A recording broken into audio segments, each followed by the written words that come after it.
নমস্কাৰ, গাৰ্ডেন স্মাইললৈ আপোনালোকক পুনৰ এবাৰ স্বাগতম জনাইছোঁ। আজি মই বাৰিষা কালত ফুলবোৰক কিদৰে যতন ল'ব লাগে আৰু কি কৰিব লাগে সেই বিষয়ে ক'ব বিচাৰিছোঁ। বাৰিষা কালৰ ফুলবোৰ ভালদৰে ৰখাটো এটা চেলেঞ্জৰ কাম হৈ যোৱা নিচিনা হয়। শীতকালিত বৰ ধুনীয়াকৈ আমাৰ ফুলনিখন ফুলি থাকে, কিন্তু বাৰিষা কালৰ আমাৰ ফুলৰ পৰিমাণ বহুত কম হৈ যোৱা দেখা যায়। সাধাৰণতে বাৰিষা কালত নয়নতৰা, কলিয়াছ, কুচিয়া, ছানফ্লাৱাৰ এইসমূহ ফুলহে ফুলি থকা দেখা যায় আৰু ফুলি থকা ফুলৰ পৰিমাণ খুব কম হৈ যায়। এই সময়টোত আমাৰ বিশেষকৈ কাটিং প্ৰস্তুত কৰাৰ কাৰণেহে বেষ্ট সময় হয়।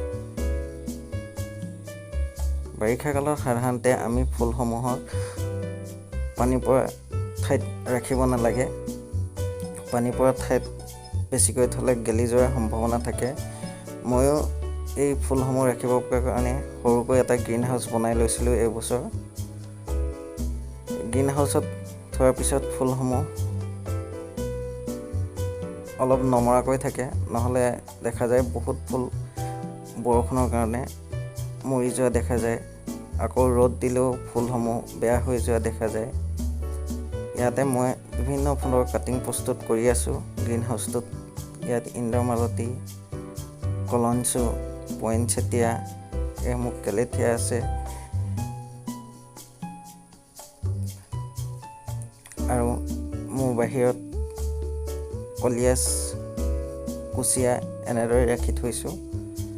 বাৰিষা কালৰ ফুলবোৰৰ যতন লওঁতে সদায় 15 দিনৰ মূৰে মূৰে ফাংগিচাইড পাউডাৰ স্প্ৰে' কৰি থাকিব লাগে ফুলবোৰত, নহ'লে ভেঁকুৰ নিচিনা ধৰি বহুত ফুল মৰি যোৱা দেখা যায়। আমি সাধাৰণতে ইমপ্ৰেশ্যন জাতীয় ফুলসমূহ ৰাখিবৰ কাৰণে 15 দিনৰ মূৰে মূৰে 1 লিটাৰ বা 1.5 লিটাৰ পানীত আধা চামুচ ফাংগিচাইড পাউডাৰ ভালদৰে মিহলি কৰি স্প্ৰে' কৰি থাকিব পাৰোঁ।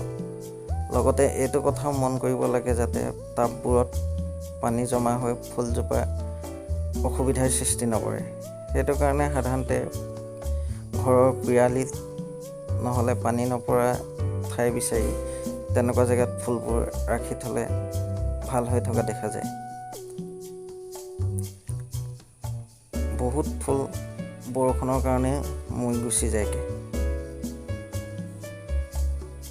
গোলাপসমূহতো পাতসমূহত পোকে ধৰা দেখা যায় এই সময়খিনিত। তাৰ কাৰণে আমি ইনছেক্টিচাইড যেনে ৰগৰ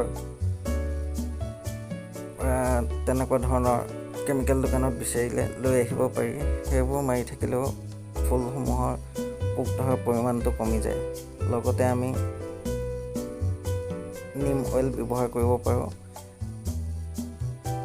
আমি 15 দিনৰ মূৰে মূৰে ইয়াৰ স্প্ৰে' কৰি থাকিলে ফুলসমূহত পোকৰ পৰিমাণ বহুত কমি যায়।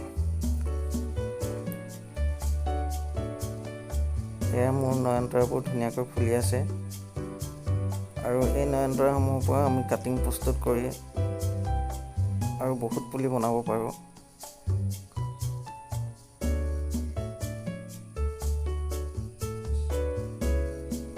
আৰু বাৰিষা কালত সাৰ প্ৰয়োগ কৰোঁতেও অকণমান সাৱধান হোৱা উচিত। বিশেষকৈ মাষ্টাৰ কেক জাতীয় সাৰসমূহ কম পৰিমাণে ব্যৱহাৰ কৰিব লাগে। যদি ব্যৱহাৰ কৰা হয় খুব ভেঁকুৰ ধৰা দেখা যায় মাটিটোত, বিশেষকৈ মাটিখিনি সেমেকি থকাৰ কাৰণে। এই সময়খিনিত বেছিকৈ NPK ব্যৱহাৰ কৰিব পাৰি। NPK ব্যৱহাৰ কৰিব মোৰ পুৰণা ভিডিঅ' এটাত আপোনালোকক দেখুৱাইছিলোঁ। সেই তেনেদৰে আপোনালোকে সাৰ প্ৰয়োগ কৰিও ফুলনিখন ধুনীয়াকৈ ৰাখিব পৰা যায়।